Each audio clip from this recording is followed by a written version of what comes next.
The 1950s were an interesting time, or to put it another way, it was a terrifying time to be alive. The world lived under the threat of nuclear annihilation, war raged in Korea, and human incompetence ensured that people died unnecessarily. Some crazy ideas surfaced during this strange decade. Both the United States and Soviet governments thought nothing of frequently detonating nuclear weapons. The long-standing tradition of race riots continued, although society was slowly starting to change. And in the background of this insanity, natural disasters ravaged parts of the United States. Today we are going to look at some of the more disturbing events from 1951. If you have not seen our previous episode about 1950, you might want to check it out. Nevada Proving Grounds. The United States government started producing nuclear weapons in 1945. By 1951, it needed a way to test these destructive weapons. The Nevada desert was the perfect place, or so they thought.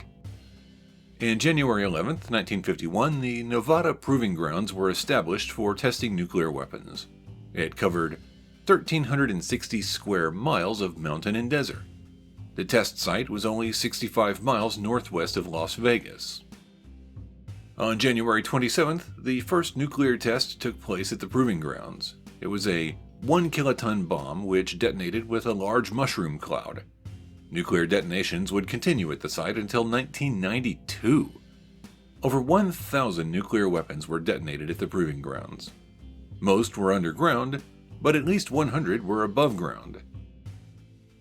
The last nuclear device to explode in the atmosphere was on July 17, 1962. Most of the time, the weapons were tested to determine their yield.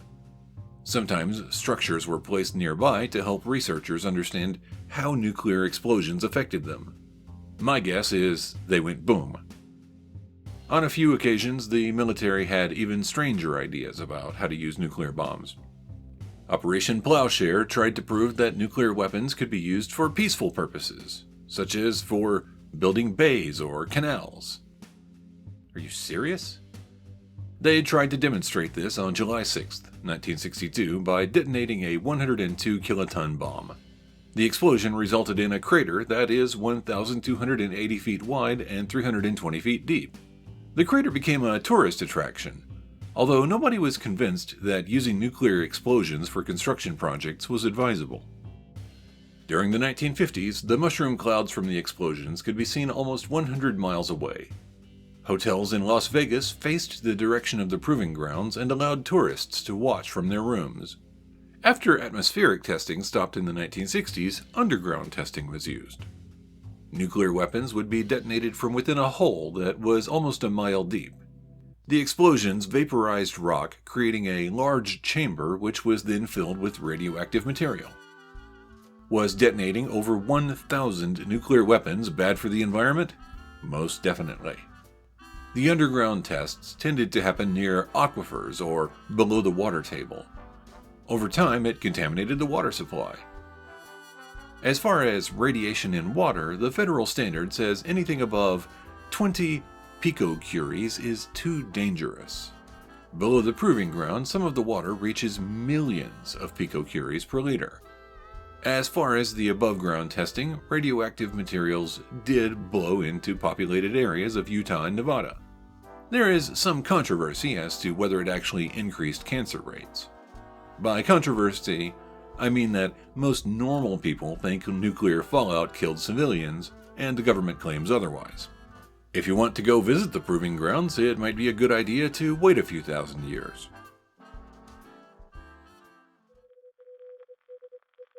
Woodbridge Train Derailment. Around 5 p.m. on February 6th, Pennsylvania Railroad train number 733 left its station in Jersey City. The train was heading north. It was also crowded due to a nearby strike. There were over 1,000 passengers spread between 11 cars. The route the train was going to travel had a slight detour. Workers were building the New Jersey Turnpike. Because of this, the track diverted to a wooden trestle. A notice had gone out to engineers a month before warning about this. It also said that when trains approached this temporary structure, they would need to slow to 25 miles per hour. Normally, trains on this route traveled at 60 miles per hour. Gee, I wonder where this story is heading. Joseph Fitzsimmons was the engineer on Train 733. Before it left the station, the conductor reminded Joseph of this speed restriction. Apparently, Joseph wasn't a good listener.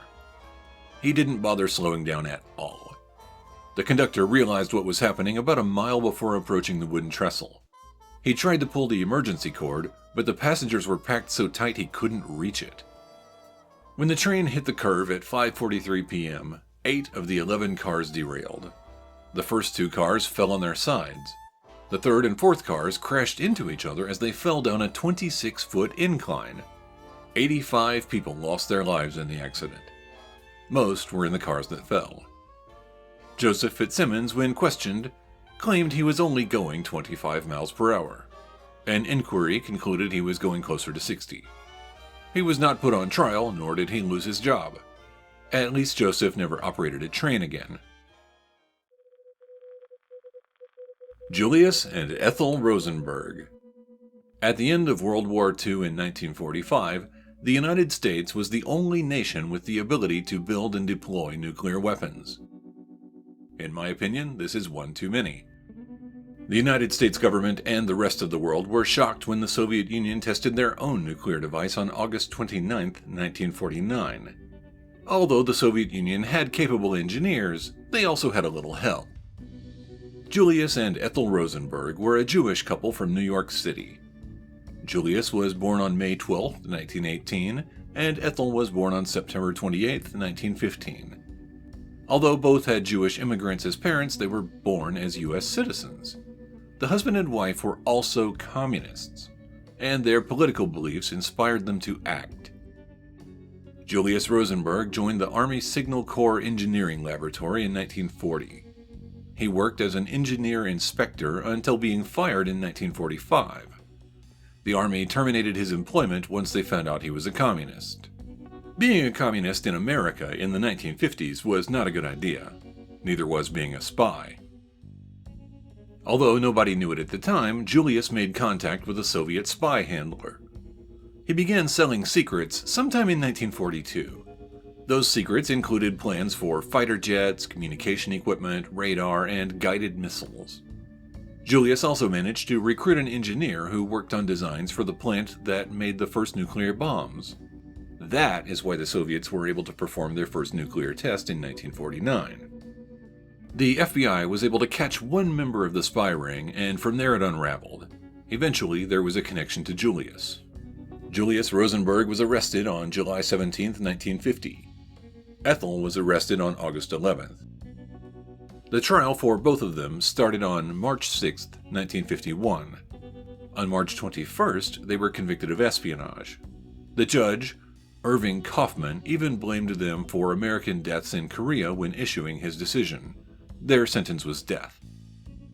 After being sentenced, a worldwide campaign for clemency began. Some Americans thought the Rosenbergs were innocent. Various people in European countries supported them also. Mostly, they begged the U.S. government to not execute Ethel. President Eisenhower ignored all of them, and popular opinion within the United States was with him. On June 19th, they were executed at Sing Sing Prison in New York with the electric chair. Julius went quickly, dying after the first shock. Ethel, though, had a more difficult time. She was given 3 shocks, but then doctors found her heart was still beating. They gave her 2 more, and that did the trick. Witnesses claimed her head was smoking. Ethel and Julius had 2 sons who were orphaned upon their deaths. Nobody in the family would take them in. In 2001, they tried to change public opinion. They argued that Julius was guilty of conspiracy but didn't deserve death, and Ethel was innocent. When the Soviet Union collapsed, records in their archives concerning the Rosenbergs became public. Some of those records, supposedly, showed that Ethel knew exactly what Julius was doing. Whether or not they deserved it, they did. The Rosenbergs were the only 2 American civilians to be executed for espionage during the Cold War. Operation Greenhouse. Once the United States began testing nuclear weapons, it had problems stopping. In addition to the Nevada proving ground, the government needed a place on the ocean. After all, the Navy might need to use nuclear weapons, so what better place for them to learn? This led to the creation of the Pacific Proving Ground. The area reserved for it was the Eniwetok Atoll, which is near the Marshall Islands. The United States government was very unhappy about the Soviet Union developing nuclear weapons, so Operation Greenhouse used the Pacific Proving Ground to test thermonuclear weapons. These next-generation weapons were smaller and more efficient and generated far more destructive force than the weapons tested in Nevada. They built bunkers, houses, and factories to test these new weapons, and then they detonated numerous thermonuclear bombs which destroyed everything in their path. Predictably, the area around the atoll is very radioactive. A concrete dome was built to contain the most dangerous material, but it has been deteriorating and there are concerns a tsunami could wash it away soon. Yay. Policymakers during the Cold War didn't seem to think very far ahead, did they? Johnny Bright Incident. It would of course be impossible to discuss events in the 1950s without covering at least one instance of racial violence. Johnny Bright was an African American born in Fort Wayne, Indiana on July 11, 1930. When he graduated high school in 1947, Johnny went to Drake University in Des Moines, Iowa. He tried out for the football team and did very well. At the beginning of his senior year, he led the nation in both rushing and total offense. Of course, the fact he wasn't white became a problem for players on the opposing team. On October 20th, 1951, Drake University was scheduled to play against Oklahoma A&M. It was an open secret that Oklahoma intended to hurt Drake repeatedly because his skin was the wrong color. During the first 7 minutes of the game, Bright was knocked unconscious 3 times. The final blow was an elbow that broke his jaw. Eventually, the injuries forced Johnny to leave the game. A photographer was taking pictures as the jaw-breaking blow hit Johnny. These images clearly showed the hit happened after the ball was passed, which meant it was technically against the rules. Even though the rules were obviously broken, neither Oklahoma A&M nor the ruling body for college football took any action. Despite being ignored at the time, the Johnny Bright incident wasn't forgotten. Eventually, the NCAA was forced to create new rules about illegal blocking and mandated the use of helmets. Johnny became a Canadian citizen in 1962. He died of a massive heart attack in 1983 while undergoing elective surgery to fix a knee problem caused by his football injuries. There is almost no end to the chaos of 1951. The Great Flood of 1951 caused over $9 billion of damage to Kansas and Missouri. There was also a race riot in Chicago. The list goes on and on. But we have to stop somewhere. Given how many nuclear weapons were detonated in the 1950s, it's truly amazing humanity has survived the past 70 years. Perhaps the mutant uprising is yet to come. After all, the radioactive isotopes might wash into the ocean at any time. What do you think about the year 1951? Was it a great time to be alive, or are you glad you missed it? If you want to learn more about this troubling decade, then please like and subscribe. That way you won't miss anything. Thank you for watching Bad Things in History.